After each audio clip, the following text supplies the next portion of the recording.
तुम लोग इतना लेट ही हुआ तो okay now it has been recorded. चलो सो हमारा चैप्टर चल रहा है मॉलिक्यूलर बेसिस ऑफ इनहेरिटेंस। दिख रही है सबको स्क्रीन? Yes ma'am. और अब हम करेंगे the process of translation. Translation का सिंपली मतलब है हमें प्रोटीन की चेन बनानी है, ठीक है? Yes ma'am. अपना होमवर्क लिख लो। आपका होमवर्क क्या है? आपका होमवर्क है 11 से मिलता जुलता, ठीक है? तो 11 का जो चैप्टर है सेल वाला, उस चैप्टर से आपको राइबोसोम के ऊपर शॉर्ट नोट लिख कर आना है।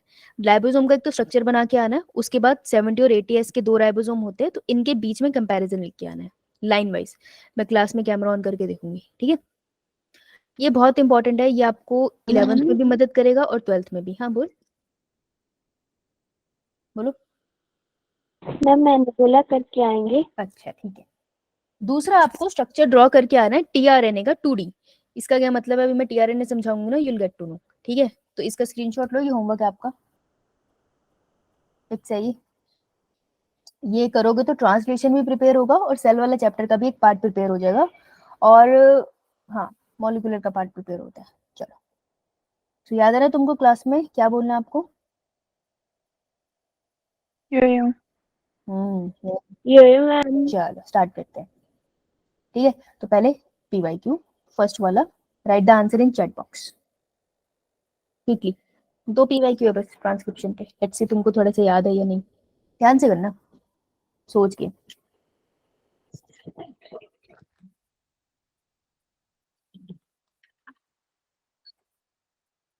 देखते कौन फिगर आउट कर पाता है क्वेश्चन पूछ क्या रहा है।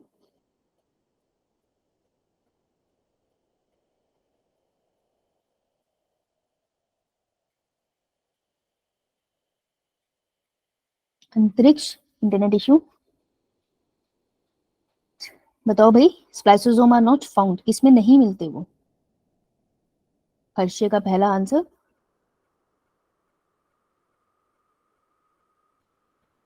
बस हर्षिता का को है थोड़ा सा कॉन्फिडेंस कि उसको पता है। One else is no.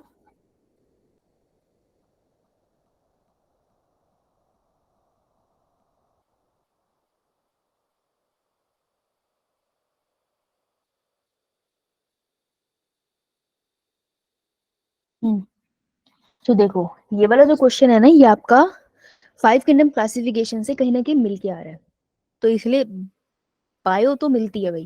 वैसे बाकी सब्जेक्ट में मिलते हैं दूसरे चैप्टर से, तो बायो का मैं बता सकती हूँ कौन से चैप्टर मिलते हैं। तो देखो स्प्लाइसोसोम आर नॉट फाउंड, हमें नॉट फाउंड ढूंढना है, ठीक है? वो किस में नहीं मिलते हैं।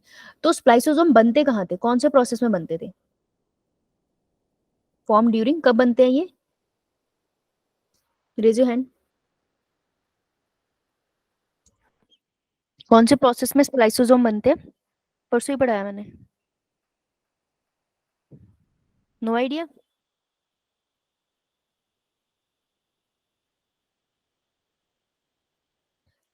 Bhuvaneshwari no idea. तान्या, शांत, किसी को नहीं याद स्प्लाइसोसोम कहाँ पढ़े थे? हर्षितिका बताओ। Eukaryotic nuclear. यूक्रियोटिक यूटिआई में कौन से प्रोसेस में बने थे? Binding of protein. Binding of protein? No ma'am. कौन से प्रोसेस में बने थे?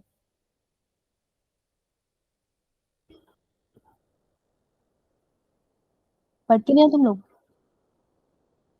पूजा। मैम है हाँ, मैम, ये आवाज नहीं आ होते रही। हैं तान्या, आरएनए पॉलीमर 2 में। मैम ये होते हैं आरएनए पॉलीमर 2 में।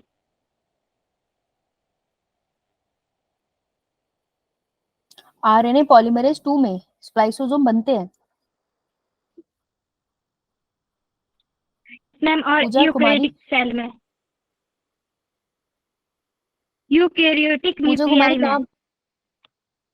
यूक्रियोटिक न्यूक्लियाई में बनते हैं। कौन से प्रोसेस के टाइम बनते हैं? प्रोसेस का नाम पूछ रही हूँ मैं। ट्रांसक्रिप्शन। ट्रांसक्रिप्शन में, ट्रांसक्रिप्शन के टाइम बनते हैं ये स्प्लाइसोसोम्स। होता क्या है इसमें? ये पोस्ट ट्रांसक्रिप्शनल मॉडिफिकेशन में बनते हैं। तुम पढ़ के नहीं आते? ये तो परसों ही पढ़ाया था। पोस्ट ट्रांसक्रिप्शन मॉडिफिकेशन में बनते, ट्रांसक्रिप्शन में नहीं बनते ये, जब स्प्लाइसिंग करते थे, काट देते थे। तो ये पोस्ट ट्रांसक्रिप्शन मॉडिफिकेशन का जो स्टेप होता है आपको कौन से सेल में दिखता है, प्रोकैरियोट्स में दिखता है या यूकैरियोट्स में? यूकैरियोट। सिर्फ यूकैरियोट में दिखता है, प्रोकैरियोट में दिखता ही नहीं है, राइट। तो अब अगर हम 5 किंगडम क्लासिफिकेशन में देखेंगे तो 5 किंगडम क्लासिफिकेशन में पहला फाइलम कौन सा है? मोनेरा। मोनेरा, जिसमें सारे आते हैं बैक्टीरिया। दूसरा मोनेरा। प्रोटिस्टा। प्रोटिस्टा। तीसरा protista. Fungi. Punjab. Last second last plantae. Plantae animalia. Animal. इन सब में प्रोटिस्टा से लेकर एनिमेलिया तक सारे के सारे यूकैरियोटिक सेल से बने हैं। सिर्फ मोनेरा है जो प्रोकैरियोट से बना है, और मोनेरा का एग्जांपल होता है बैक्टीरिया। तो स्प्लाइसोसोम किसमें नहीं बनेगा? जिसमें पोस्ट ट्रांसक्रिप्शन मॉडिफिकेशन नहीं होगी। तो बैक्टीरिया इज द वन जो प्रोकैरियोटिक सेल है और इसमें पोस्ट ट्रांसक्रिप्शनल मॉडिफिकेशन नहीं होती, इस वजह से इसमें स्प्लाइसोसोम नहीं बनेगा। तो answer would be C. Clear? Yes, ma'am. Yes ma'am. Ma'am. This question this question.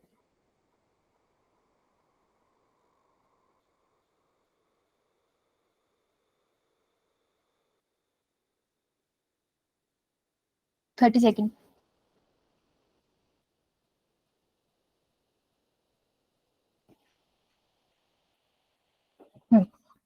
Which one of the following is a start codon?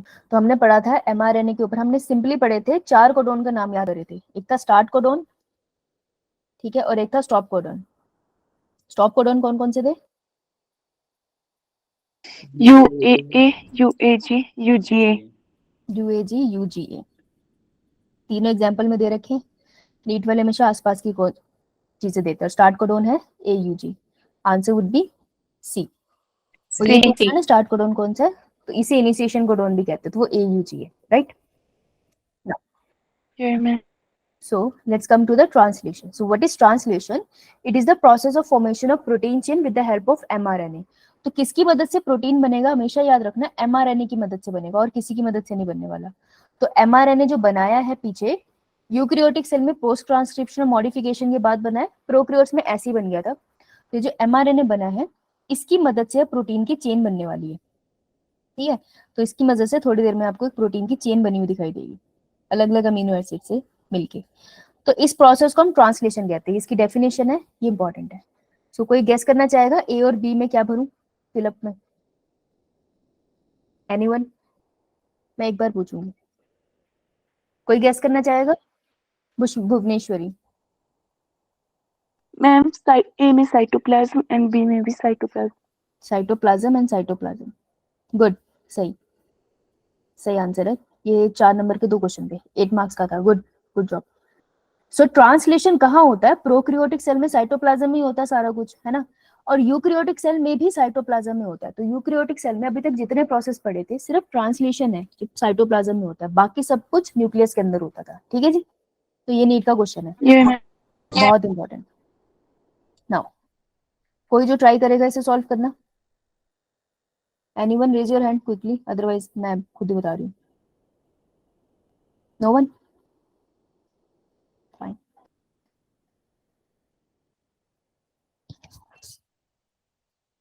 सो ये पूरा का पूरा सेल है और इसके अंदर साइटोप्लाज्म है, ये पूरा साइटोप्लाज्म है। तो जब सेल के अंदर साइटोप्लाज्म दिख जाए मतलब वो यूकैरियोटिक सेल है। प्रोसेसेस बता रही है साइटोप्लाज्म या न्यूक्लियस। तो न्यूक्लियस के अंदर दिख रहा है कि डीएनए से डिफरेंट डीएनए बन रहे हैं। तो ए वाले प्रोसेस का नाम क्या होगा Neha? DNA replication. DNA replication, good. Second में मुझे दिख रहा है कि डीएनए से एचएनआरएनए बन रहा है, तो ये बी वाले प्रोसेस का नाम क्या होगा? ट्रांसक्रिप्शन। ट्रांसक्रिप्शन। बेटा एचएनआरएनए से एमआरएनए बन गया, वो मैच्योर हो गया, तो इस प्रोसेस का नाम क्या होगा तान्या? सी वाले का? नेहा? Post transcription process. क्योंकि ट्रांसक्रिप्शन के बाद हो रहा है तो पोस्ट ट्रांसक्रिप्शनल, और इसका नाम है मॉडिफिकेशन, है ना। प्रोसेस भी ठीक है, बुलाते इस नाम से तो ऐसे याद कर लो। अब हमें दिख रहा है एमआरएनए से बाहर निकला एमआरएनए और बाहर जाके साइटोप्लाज्म में उसने ये चेन बना दिया, तो डी वाला प्रोसेस क्या होगा? Translation. ट्रांसलेशन, क्योंकि साइटोप्लाज्म में हो रहा है ना, ये प्रोटीन की चेन है, राइट। तो दीज आर द हिंट्स जो आपको याद करने में इजी हो सकते हैं, क्योंकि ये पिक्चर है, पिक्चर के फॉर्म में कॉपी में बना लेना आसान रहेगा बाद में। चलो, जैसे हम लोगों ने पढ़ा था ना, ट्रांसक्रिप्शन में कुछ चीजों की जरूरत पड़ती है, ट्रांसलेशन चीजों की जरूरत पड़ेगी, उन चीजों के बारे में पढ़ते हैं। तो देखो, ट्रांसलेशन में तुम्हें नया प्रोटीन बनाना है, तो किसको पढ़ के, किसकी मदद से नया प्रोटीन बनेगा, क्या चीज है, mRNA। तो आपको mRNA चाहिए। अब प्रोटीन फैक्ट्री कौन होता है, वो कौन होता है जो प्रोटीन फॉर्मिंग फैक्ट्री के अंदर, राइबोसोम। राइबोसोम। तो हमें राइबोसोम्स चाहिए। और टी से ट्रांसलेशन, ट्रांसलेशन से ट्रांसक्रिप्शन में कंफ्यूज मत हो जाना भाई। तो ट्रांसलेशन और टीआरएनए, ये दोनों के दोनों साथ में आते हैं। तो टीआरएनए की आपको जरूरत पड़ेगी प्रोसेस में, कैसे अभी पढ़ेंगे। एक एंजाइम भी आपको चाहिए जिसका नाम है, बहुत important, amino acyl tRNA transferase synthetase. तो सिंथेटेज एएसई लिखा है ना, that mean it's an enzyme, बहुत जरूरी एंजाइम है। ट्रांसलेशन की स्टार्टिंग में चाहिए, मतलब अभी ट्रांसलेशन स्टार्ट नहीं हुई है ना, उससे पहले चाहिए होता है आपको ये। और बहुत ही डिफिकल्ट प्रोसेस है प्रोटीन बनाना, आपको कितने सारे बॉन्ड बनाने, कितना टाइम कंज्यूमिंग प्रोसेस है, तो इसमें बहुत सारी एनर्जी लगती है। तो इसलिए आपको चाहिए होगा ATP. ATP stand for Adenosine phosphate. Adenosine triphosphate.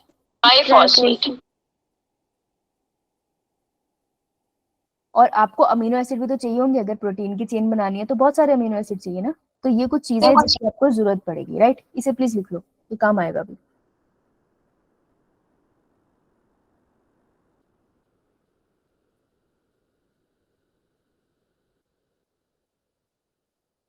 Ma'am Ma'am. ये मैं हम सब कर दो जिन्होंने लिख दिया।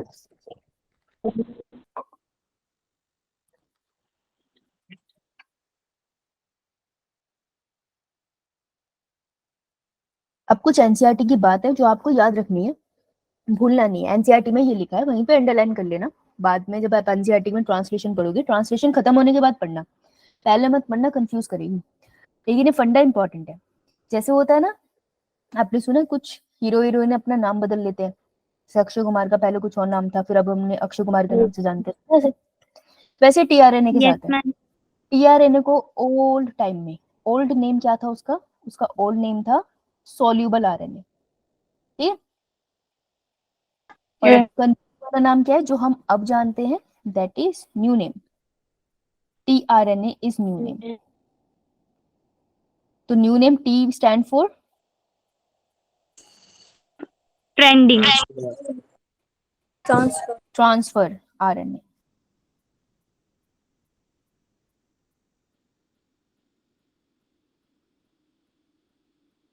तो ये लिख लो, जिसे काफियों को नहीं पता था, एक ही को पता था एक्चुअली, एक ही बात सही आई है मुझे। तो टीआरएनए का न्यू नाम है ट्रांसफर राइबोन्यूक्लिक एसिड, राइट। अब इसकी खास बात क्या है जो आपको अंडरलाइन करनी है, कि ये अडेप्टर मॉलिक्यूल होता है। आपसे पूछ लेंगे अडेप्टर मॉलिक्यूल किसे कहते हैं, तो ये अडेप्टर मॉलिक्यूल है, मतलब इसके एक से ज्यादा फंक्शन है। टीआरएनए के मेन दो फंक्शन है जो आपने पढ़ने हैं, ठीक है। तो ये दो काम करता है। ये क्या काम करता है, पहला, ये अमीनो एसिड को पकड़ता है, ठीक है। तो ये अमीनो एसिड को पकड़ता है। अच्छा, तुम्हारे कितने हाथ है, दो। तो समझ लो टीआरएनए तुम्हारी तरह, इसको दो हाथ है। तो एक हाथ से वो अमीनो एसिड को पकड़ता है, दूसरे हाथ से कौन सा अमीनो एसिड पकड़ना है उस सीक्वेंस को रीड करता है। तो दूसरा काम क्या करता है, ये रीड कोड्स ऑन, कोड्स यानी कोडोन, कोडोन किसके ऊपर लिखे होते हैं, mRNA. On mRNA। यस। तो एमआरएनए पे कोडोन रीड करता है और दूसरी तरफ एक अमीनो एसिड को पकड़ता है। ये इसके दो काम है, क्लियर। ये मैं चलो आगे चलते हैं। So an adapter molecule that would on one hand read the code, तो एक हाथ तो वो कोड को रीड कर रहा है बेसिकली, किस पे, एमआरएनए पे, और दूसरी तरफ वो क्या कर रहा है, स्पेसिफिक अमीनो एसिड को पकड़ रहा है, अपने साथ बाइंड कर रहा है। तो ये adapter molecule that is tRNA का काम है। क्लियर है सबको। ये मैं चलो नेक्स्ट इज टीआरएनए दिखता कैसे है। तो टीआरएनए दिखता कैसे है, टीआरएनए की खास बात क्या है कि उसकी दो इमेजेस है, एक 2D है एक 3D है। सो एक बार नीट में क्वेश्चन आया था कि 2D कौन सी है 3D कौन सी है, इसे मतलब ऐसे लिखा है, बताओ 2D कौन सी है 3D कौन सी है, ऐसा क्वेश्चन आया था। तो ये इंपॉर्टेंट है, ये देखने में लग नहीं रहा लेकिन एनसीईआरटी की हर लाइन इंपॉर्टेंट होती है। नीट में एक्चुअल में बायोलॉजी में हर लाइन इंपॉर्टेंट है और एक्चुअल में उसमें क्वेश्चन आते हैं। अगर आप PYQ लगाते हो और आप एनसीईआरटी सच में पढ़ रहे हो समझ के, क्लास में समझने के बाद एनसीईआरटी पढ़ रहे हो, तो आपको दिखेगा, खुद से देखोगे कि सच में क्वेश्चन आते हैं।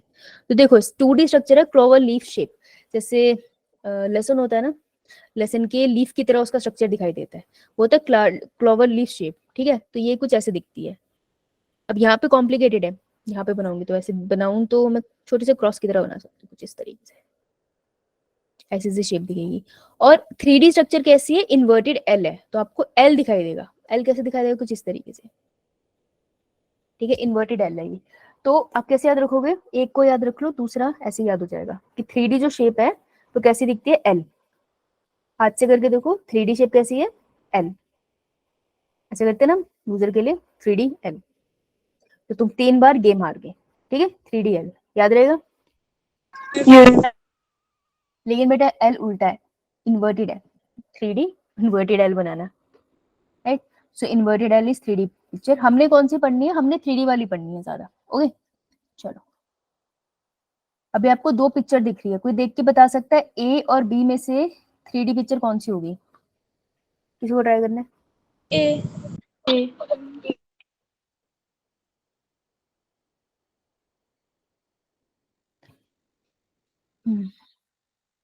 ये एल दिख रहा है या तुमको ये एल दिख रहा है,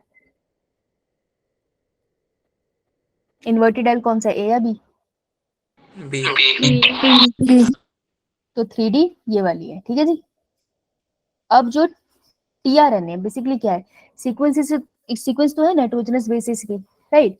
तो अगर मैं कहूँ नाइट्रोजनस बेसिस की सीक्वेंस है, तो तुम खुद सोचो कि एक तरफ आपको दिखाई देगा क्या 3 प्राइम एंड या 5 प्राइम एंड, है ना, दूसरी तरफ आपको दिखाई देगा 3 प्राइम एंड। फिर क्या हुआ, ये 3 प्राइम एंड 5 प्राइम एंड ने आपस में से इस शेप को थोड़ा चेंज कर लिया। तो अब आपको दिख रहा है यहाँ पे एक तरफ 5 प्राइम एंड एक तरफ 3 प्राइम एंड, तो कुछ नहीं, एक स्ट्रेट चेन थी, उसने अपने आप को फोल्ड कर लिया, इतना सही हुआ है। ये बात समझ आई, ठीक है। तो ऐसे स्ट्रेट चेन थी, उसने अपने आप को ऐसे ऐसे फोल्ड वोल्ड कर लिया है, एंड तो उसका वही रहेगा ना जो एंड था। तो बस ऐसे लेबलिंग है। क्वेश्चन क्या आता है इससे, क्वेश्चन इंपॉर्टेंट है, क्वेश्चन आता है कि वो कौन सा एंड है टीआरएनए का। टीआरएनए के कितने काम थे, 2। दो दो काम थे, है ना। एक काम क्या था, binding amino acid Read the code and link bind the amino acid हाँ। chain. तो पहले वो कैच करता है, बाइंड कर लेता है किससे, अमीनो एसिड से, एक तो ये काम था। और दूसरा काम था वो रीड करता है किसको, एमआरएनए को, कोडोन रीड कोडोन्स, है ना, दो काम है इसकी। तो वो कौन से आर्म से कैच करता है, ये क्वेश्चन आ सकता है। तो वो किससे कैच करता है, अपने कौन से एंड से, 3 प्राइम एंड से, ठीक है। यहाँ देखते हैं, एनसीईआरटी में पिक्चर भी है, वहां दिख जाएगा आपको अच्छे से कि जो 3 प्राइम एंड है। आप इस अपना आप ये वाली पिक्चर देखो, ए वाली पिक्चर देखो, ए वाली पिक्चर में बहुत से पार्ट है। आपको कौन सी होमवर्क में बना के आनी है, आपको ये पिक्चर बना के आनी है, बहुत क्लियर, इसमें इतना नहीं दे रखा, तो आपको लेबल करके अच्छे से आनी है ये पिक्चर बना के, ठीक है। ये आपको होमवर्क था करके आना है, ये तब ज्यादा अच्छे से समझ आएगा। जो चीज इंपॉर्टेंट है नीट के पॉइंट से वो मैं बता रही हूँ कि अगर आप देखोगे यहाँ पे इसका 5 प्राइम एंड है, यहाँ इसका 3 प्राइम एंड है, तो 3 प्राइम एंड पे आपको 3 सीक्वेंस दिख रही है ना, राइट। इसी सीक्वेंस के ऑपोजिट आके अमीनो एसिड लगेगा, ठीक है। तो अमीनो एसिड कहाँ आके बाइंड होता है, 3 प्राइम एंड पे। और इस पूरी आर्म को हम क्या बुलाते हैं, एक्सेप्टर आर्म, क्योंकि ये एक्सेप्ट करती है अमीनो एसिड। ये बात समझ आई, यही बात है यहाँ पर दिखा रहे हैं आपको, अगर आप ध्यान से देखो तो। ये देखो, if you look at it carefully, आप देखोगे 3 प्राइम एंड पे एसईआर सीरिन लाके लगा हुआ है, राइट, अमीनो एसिड होता है ये, क्लियर। तो एक फंक्शन तो क्लियर है मुझे, 3 प्राइम एंड पे अटैच होगा। रीड कहाँ से करता है, तो कोड को रीड करना मतलब उसके कॉरेस्पॉन्डिंग सीक्वेंस ही तो होती है। अब देखो कोई आंखें तो लगी नहीं है टीआरएनए के पास, तो वो कैसे रीड करेगा, अगर उसको रीड करना है AUG, वो कैसे पता लगाएगा यहाँ पे AUG है, अगर वो उसके पास ऑपोजिट सीक्वेंस हो और ऑपोजिट सीक्वेंस इसके साथ बॉन्ड बना ले, तो AUG के ऑपोजिट सीक्वेंस टीआरएनए पे क्या होगी, मैम बोलो नेहा, निशान। यूरेसिल, एडेनिन और साइटोसिन। हाँ, तो जब वो सीक्वेंस लाएगा ना टीआरएनए, तो देखो यार बॉन्ड बन गया, दैट मीन्स हाँ यही थी कॉरेस्पॉन्डिंग सीक्वेंस, राइट। ऐसे वो आइडेंटिफाई करता है। तो देखो ये आइडेंटिफाई कौन करेगा? अगर वो कोडोन को रीड करना चाहता है तो उसके पास 3 ऐसी सीक्वेंस है, 3 नाइट्रोजनस बेसिस है जिनको हम एंटीकोडोन कहेंगे। तो एंटीकोडोन क्या होते हैं? Basically anticodon is a sequence corresponding to codon, ठीक है। कॉरेस्पॉन्डिंग समझते हो?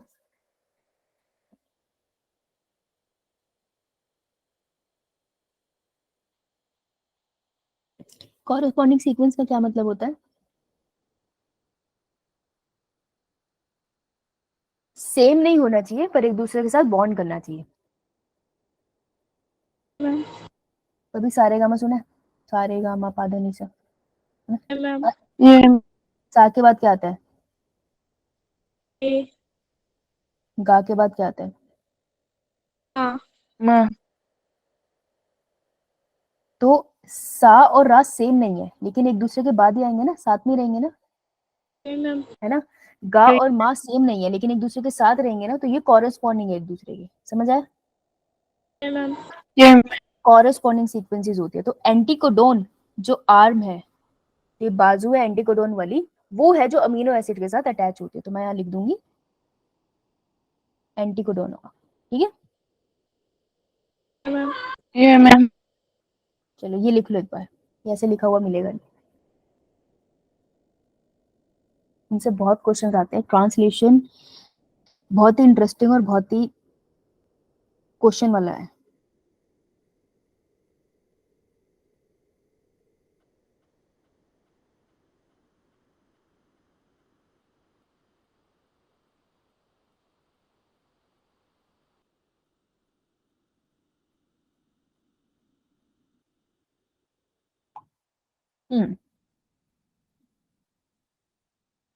डन।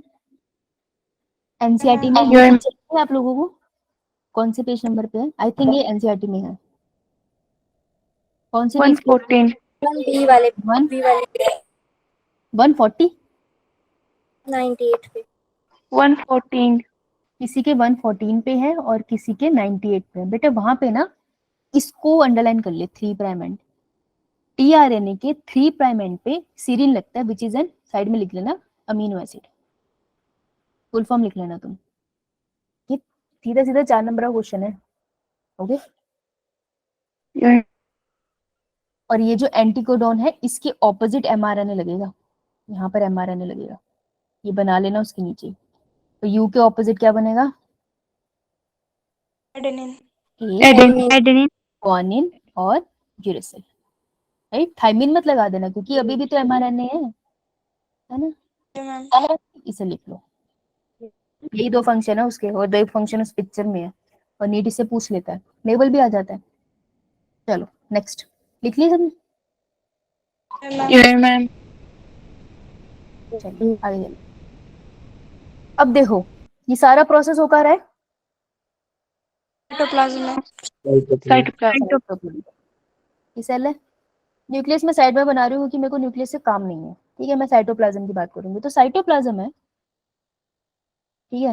और साइटोप्लाज्म में मैं न्यूक्लियस को हटा ही रही हूँ, कंफ्यूज नहीं होना चाहती। तो सब कुछ घूम रहा है यहाँ, अमीनो एसिड घूम रहे हैं। ये रहे मेरे अमीनो एसिड, बहुत तरीके के अमीनो एसिड है। अमीनो एसिड बहुत टाइप के होंगे, 20 होते हैं, बट एक्चुअली 20 से ज्यादा होते हैं, पर छोड़ो। अमीनो एसिड भी घूम रहे हैं और वहां पे टीआरएनए भी घूम रहे हैं, फ्री घूम रहे हैं। ये रहा मेरा टीआरएनए।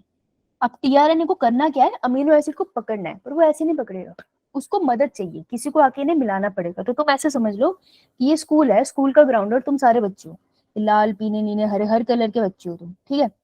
अब तुम दोस्ती कैसे करोगे? मान लो सबका स्कूल का फर्स्ट डे है, कोई एक दूसरे को नहीं जानता, तो दोस्ती कब, क्या लगता है दोस्ती कब होगी?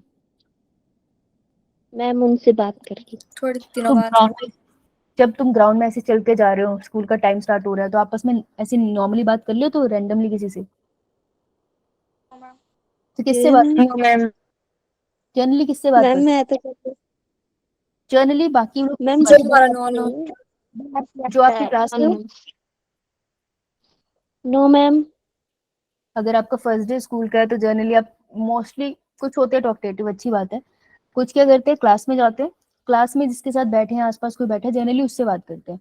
अब अगर आप 12th ग्रेड के हो तो मोस्ट प्रोबेबली आप 12th ग्रेड के बच्चों से बात करोगे। अब ऐसा तो है नहीं ना 6th ग्रेड के बच्चे के पास जाके बात करोगे कि चल आप रिसेस में खेलेंगे, है ना? तो जनरली आप ऐसे करते हो, अपने क्लास वालों से करते हो। तो देखो ये भी बच्चे हैं, टीआरएन भी बच्चा है, इन दोनों बच्चों को आपस में दोस्ती करानी है तो इनको एक ही क्लास में डालना पड़ेगा, ठीक है?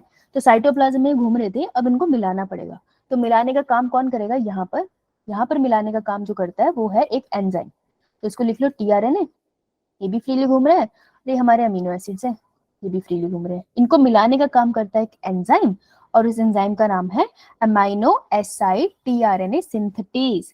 ये तो लास्ट में अल्फाबेट है ना, ये 4, इनको अंडरलाइन कर लो। नीट इसको चेंज कर देता है, एंजाइम का नाम बदलने से एंजाइम बदल जाता है। तुम्हें वो एंजाइम्स नहीं पता, लेकिन सिंथेटेज लिखा है तो यही याद रखना है, ठीक है?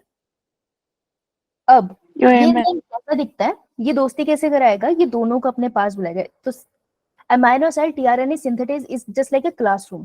तो अगर क्लासरूम में बच्चे जाएंगे तो बैठने के लिए जगह मिलेगी ना सबको। तो देखो ये यो कैसे, मैम।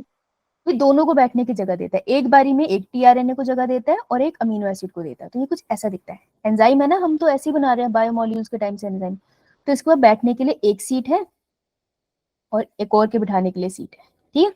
2 सीट्स है इसके पास। क्लियर? यो कितना लिख लिया? मैम। थम्स अप करो, इसमें लिख लिया।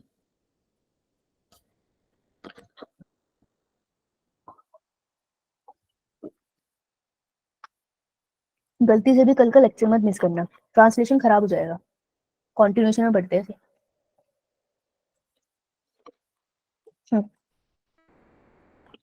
अब देखो,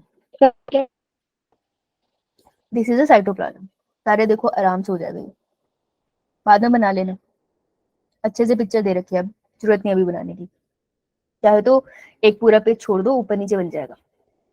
तो टीआरएनए मस्त बोरिंग सा था, आराम से घूम रहा था। ये सारे अमीनो एसिड है, ये भी घूम रहे हैं, कुछ खास नहीं है। और नीचे एंजाइम है एमाइनो एसिड टीआरएनए सिंथेटेज। मैंने एएटीएस शॉर्ट में लिखा, लेकिन तुम फुल लिखना, स्कूल में मार्क्स नहीं मिलेंगे। जो तीनों साइटोप्लाज्म में पड़े हैं, ठीक है?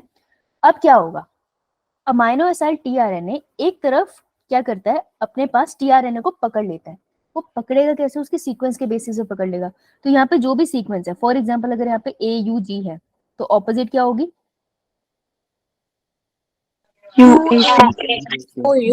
हाँ, टीआरएनए को पकड़ लेता है। वैसे वो एक तरफ अमीनो एसिड को भी पकड़ लेता है, ठीक है? तुम्हें ज्यादा डिटेल में जाना नहीं किसी की। तो एक तरफ उसने अमीनो एसिड को पकड़ लिया, एक तरफ टीआरएनए को पकड़ लिया। अब इसमें दोस्ती करानी है। तो दोस्ती कैसे होती है? आप एक दूसरे को देखते हो दोस्ती हो जाती है, या आपको एक दूसरे से बात करनी पड़ती है? बात करनी पड़ती है। तो आप एक दूसरे से बात करते हो तो एनर्जी खर्च होती है बोलने में। तो इन दोनों के बीच में बॉन्ड बनाने के लिए अमाइनो एसिड टीआरएनए सिंथेटेज को क्या चाहिए? एटीपी। तो वो एक एटीपी का मॉलिक्यूल यूज करेगा। तो एटीपी का मतलब होता है कि एडेनिन के साथ 3 फॉस्फेट ग्रुप लगे हैं, यही होता है ना एटीपी। उसमें से एक फॉस्फेट ग्रुप का बॉन्ड टूट जाता है, उससे एनर्जी रिलीज होती है। एनर्जी रिलीज होगी, ये रही एनर्जी, और ये एनर्जी यूज हो जाएगी अमीनो एसिड और टीआरएनए के बीच में बॉन्ड बनाने के लिए। और यहाँ पे मॉलिक्यूल क्या बच जाएगा?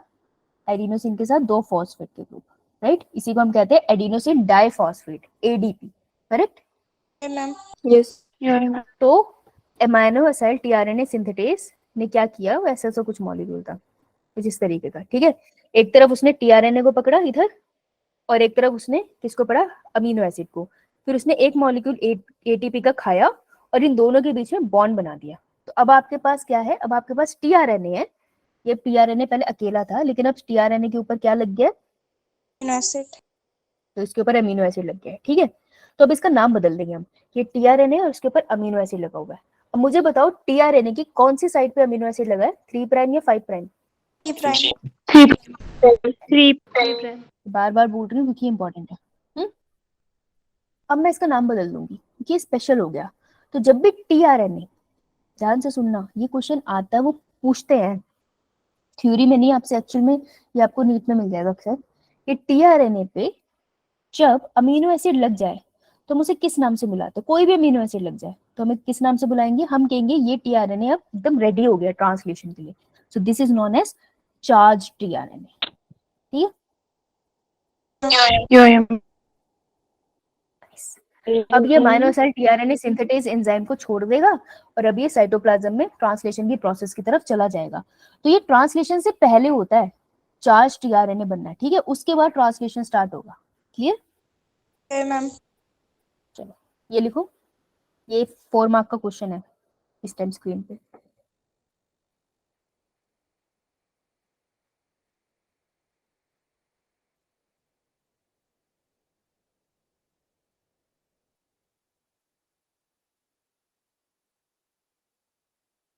Then ma'am. Yeah, ma'am. Ma'am.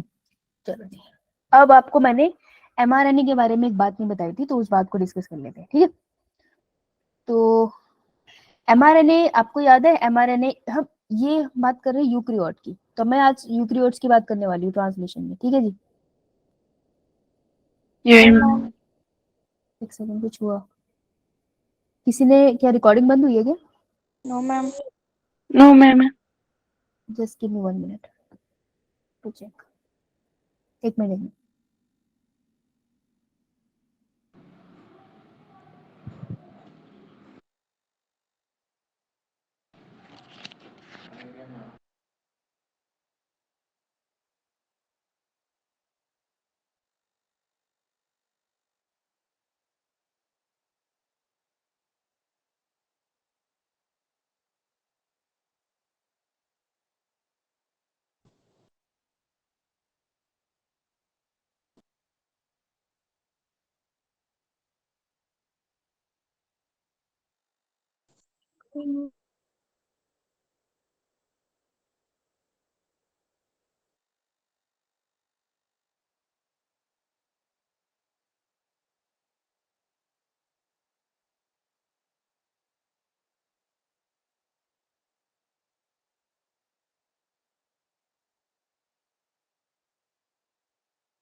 हाँ जी,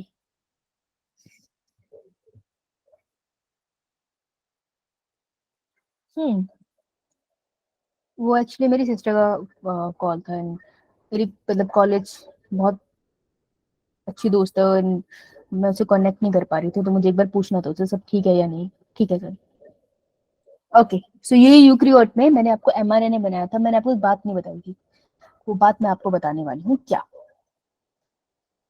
यहाँ पे बताते हैं। बेटा एमआरएनए जब बनाया था, थोड़ा मेरी मदद कर दो अगर करना चाहते हो तो, क्योंकि तुम हमारी बात मैं फोर्स नहीं करूंगी। तो एमआरएनए में एक तरफ लगी होती है कैप, मैं लेफ्ट तरफ राइट तरफ किसी भी तरफ बना सकती हूँ, और एक तरफ लगी होती है टेल। तो कैप कौन सी साइड लगी होती है, 5 प्राइम और 3 प्राइम? एंड की फाइव तरफ। और 3 प्राइम की तरफ टेल लगी है, राइट। अब हम पढ़ते हैं ना कि बीच में एक्सॉन्स होते हैं, एक्सॉन्स होते हैं बीच में, लेकिन एक्सॉन ना थोड़ा सा दूर जाके होते हैं, मतलब ये एक्सॉन की सीक्वेंस है। एक्सॉन का कुछ मतलब नहीं होता, सिंपली यहाँ पे नाइट्रोजनस बेसिस लगे हैं जो प्रोटीन को कोड करेंगे। नाइट्रोजनस बेसिस ही है, सबसे पहला AUG होगा, ठीक है। इससे पहले भी नाइट्रोजनस बेसिस की सीक्वेंस होती है, पर ये जो स्टार्टिंग वाले नाइट्रोजनस बेसिस है ना, ये किसी चीज के लिए कोड नहीं करते। तो ये जो सीक्वेंस होती है ना, ये वाली स्टार्टिंग में नाइट्रोजनस बेसिस की, ये छोटी सी सीक्वेंस होती है जो किसी भी चीज के लिए कोड नहीं करती, तो वो कोई प्रोटीन नहीं बनाती। ठीक है, तो इन्हें कहते हैं हम UTRs। ये कैप होगी, कैप के बाद थोड़े से जैसे ऐसे समझ लो कि ये सर है मेरा, ये कैप है, मेरी नेक है UTR जो कुछ कोड नहीं करेगी, बाकी मेरी पूरी बॉडी एक्सॉन है। ठीक है, तो कैप से के बाद भी UTRs होते हैं और टेल से पहले भी UTRs होते हैं। इतनी बात समझ आई? Yeah, ma'am. क्योंकि ये कोई भी ट्रांसलेशन में काम नहीं करते ना, क्योंकि इनकी ट्रांसलेशन नहीं होती है, प्रोटीन नहीं बनाते, इसलिए हम इन्हें UTR बुलाते हैं। UTR stand for untranslated regions. ठीक है, Yeah, ma'am. UTRs क्या है? That never code for proteins. Clear?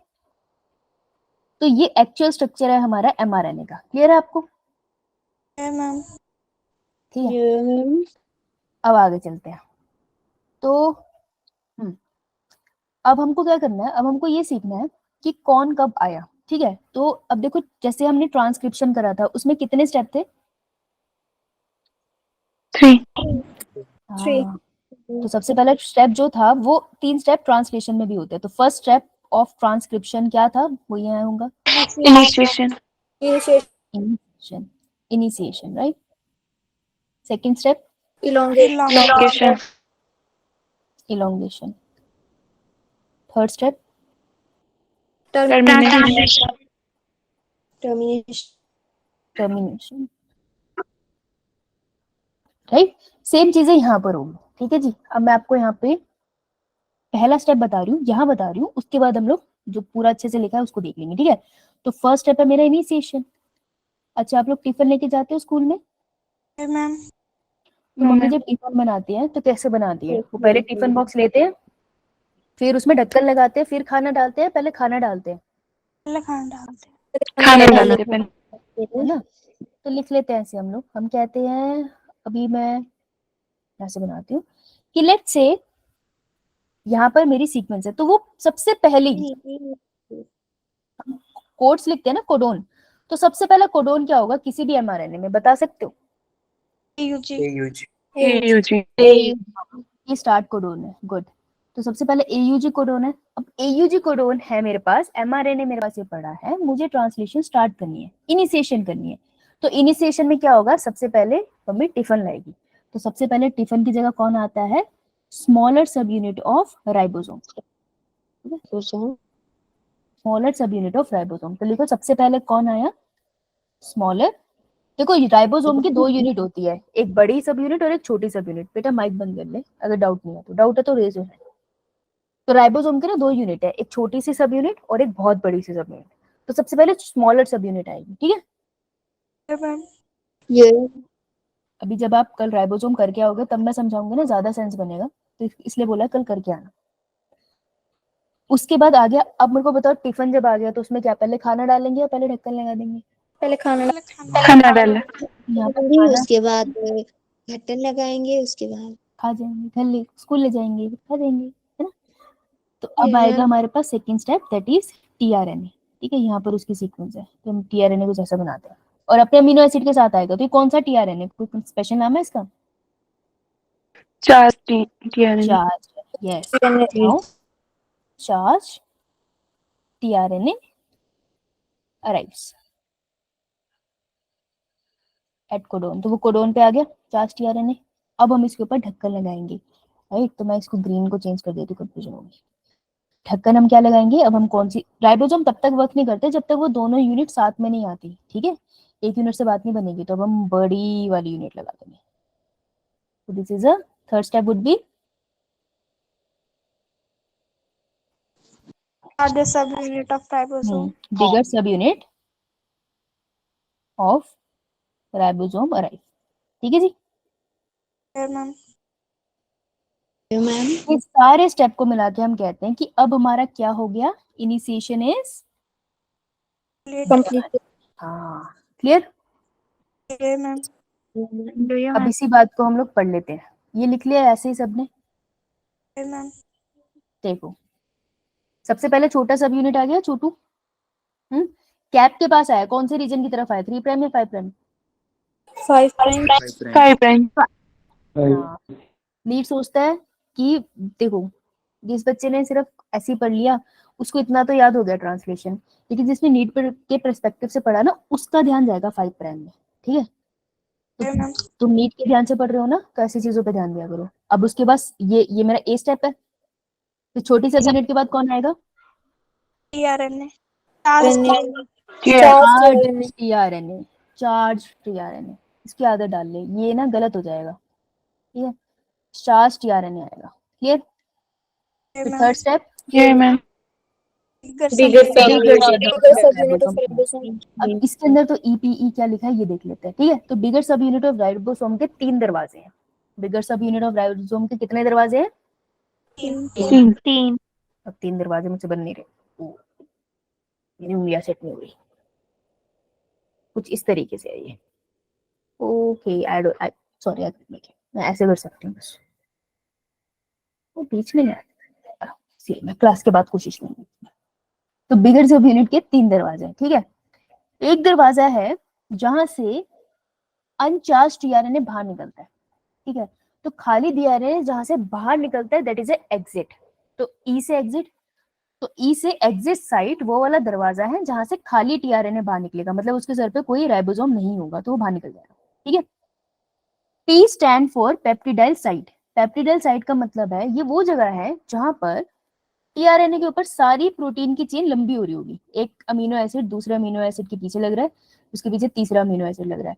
तो मतलब वो जगह जहां पे प्रोटीन की चेन लंबी होती है उसको हम बोलते हैं पी वाला साइट, ठीक है, पेप्टिडाइल साइट। तो पी वाला साइड जहां पे प्रोटीन की चेन लंबी हो रही है। और अमाइनो एसाइल साइड ए वाली साइड क्या होती है, जहां पे नया नया चार्ज टीआरएनए आता है। तो अपना अमीनो एसिड लेके चार्ज टीआरएनए यहाँ आता है, उसके बाद वो पी वाले पे जंप कर जाता है, उसके बाद वो यहाँ पर सारे अमीनो एसिड छोड़ के ई पे जाता है और फिर राइबोसोम से बाहर निकल जाता है। इसके बाद समझ आई? Yes ma'am. तो ये 3 दरवाजे लिखो और इसको ऐसे ही बना लो, ऐसे ही बना लो।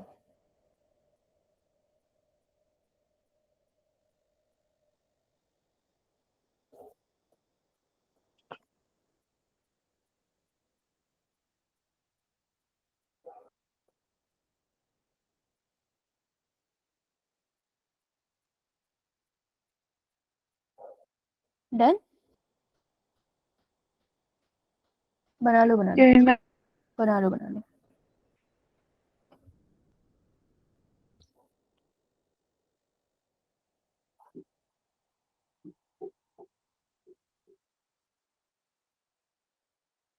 हम्म,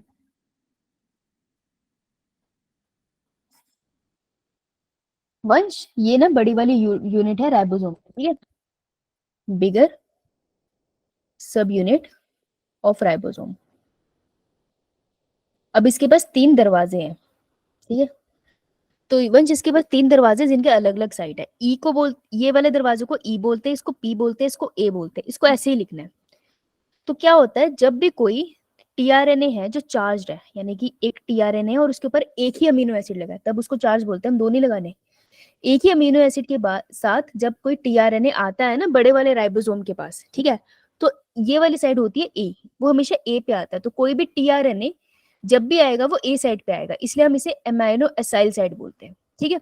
अमाइनो एसाइल सिंथेटेस से छूट के वो ए साइड पे आके बैठ जाता है, तो ये ए साइड है। फिर ए साइड के बाद वो मूव कर जाता है इस पे, पी वाले दरवाजे पे। पी वाले दरवाजे पे क्या होता है, जो भी टीआरएनए है उसके ऊपर पूरी चेन लंबी होती है, ठीक है, ऐसे लंबी सी चेन बनती है अमीनो एसिड की।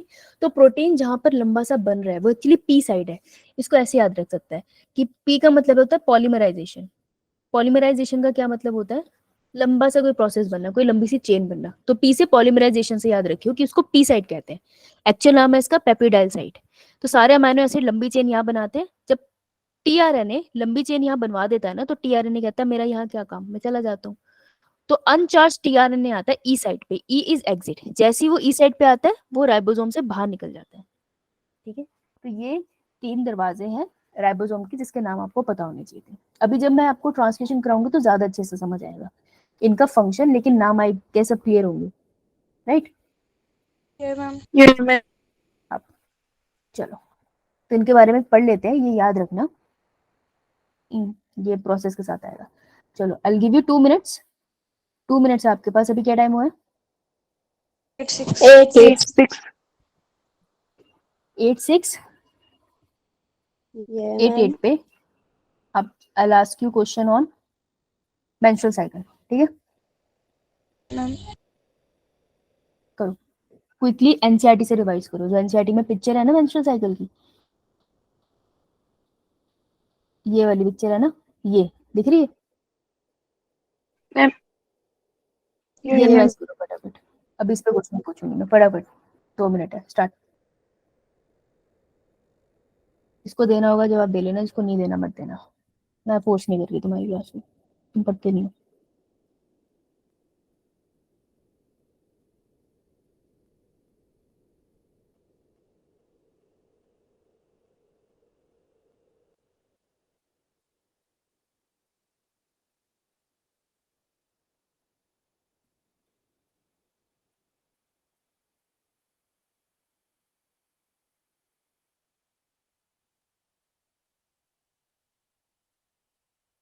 2 मिनट्स है।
Okay.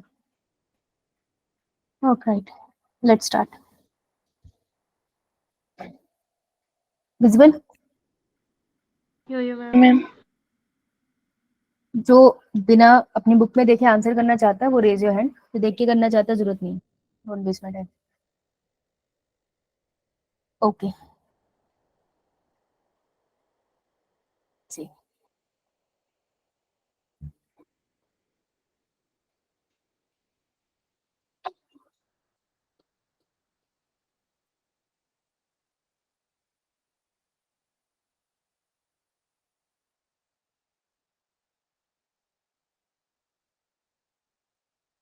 ठीक है जी। So Suryansh, Yes, ma'am. What is J and what is I?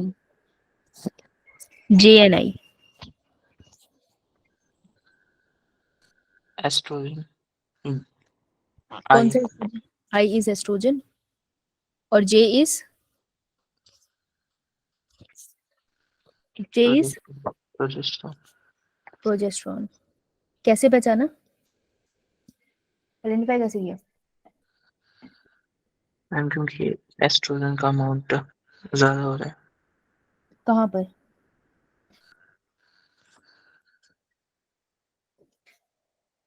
Oestrogen का अमाउंट कहाँ ज्यादा होता है जिससे तेको पता चला एस्ट्रोजन है? आंसर सही है, पता कैसे चला?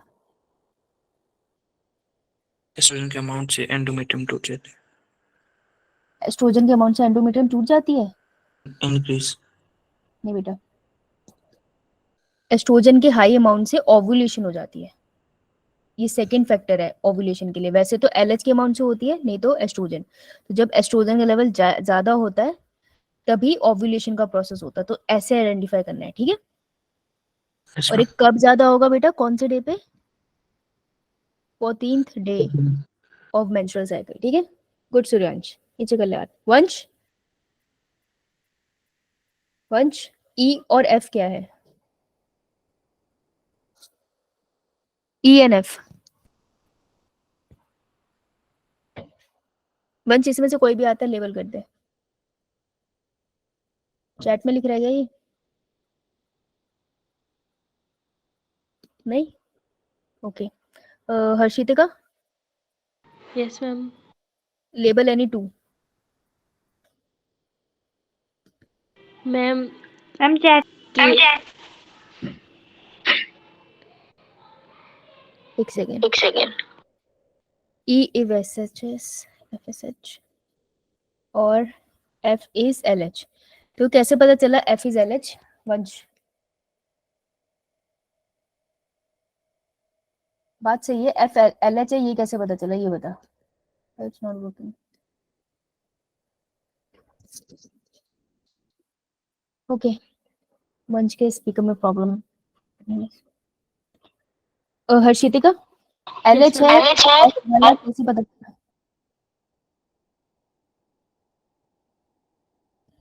भुवनेश्वरी तुम बता दो। क्योंकि मैम एलएच पे अमाउंट बढ़ रहा है मैम इसका, जब कौन से दिन बढ़ता है? 14 थे और होता क्या है फिर? मैम। ये होता है ओव्यूलेशन, ऐसे Yes, बदल, ma'am. ऐसे बदल, ठीक है। पूजा, yes ma'am.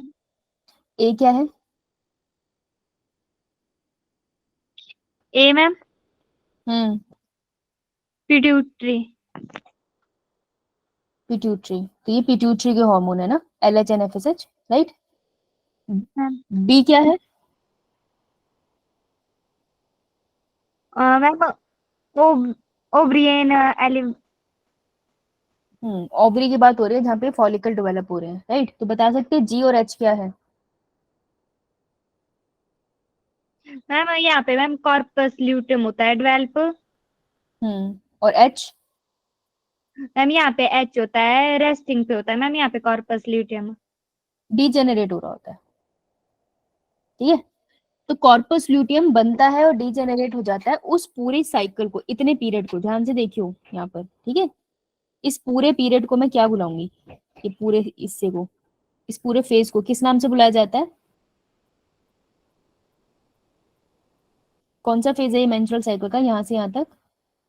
Neha? Ma'am luteal face. Luteal phase, yes. Shabash, good. This is a luteal phase, correct. Now, तो नेहा, ये सी पे क्या लिखूं? एस्ट्रोजन प्रोजेस्टेरोन किसके हार्मोन है? ओवरी के। ओवेरियन हार्मोन्स है, राइट, गुड। और डी पे कौन सा साइकिल चल रहा है ये किसकी बात हो रही है? नहीं, डी पे कौन, किस चीज को दिखा रहे हैं ये? यूट्रस को। यूट्रस की कौन सी लेयर? एंडोमेट्रियम। एंडोमेट्रियम, एंडोमेट्रियम में शेड हो रही है, गुड। और यहाँ पे क्या लिखूं मैं? फॉलिकुलर फेज के दूसरे नाम क्या है? Pro proliferative phase. Proliferative phase, या प्रोलिफरेटिव फेज, जहां पर जो फॉलिकल्स है वो डेवलप होते रहते हैं, correct, good. So I hope थोड़ा आपने इससे रिवाइज किया हो। Okay, that was good. तो नीचे कर लो बच्चों हाथ, किसी को कोई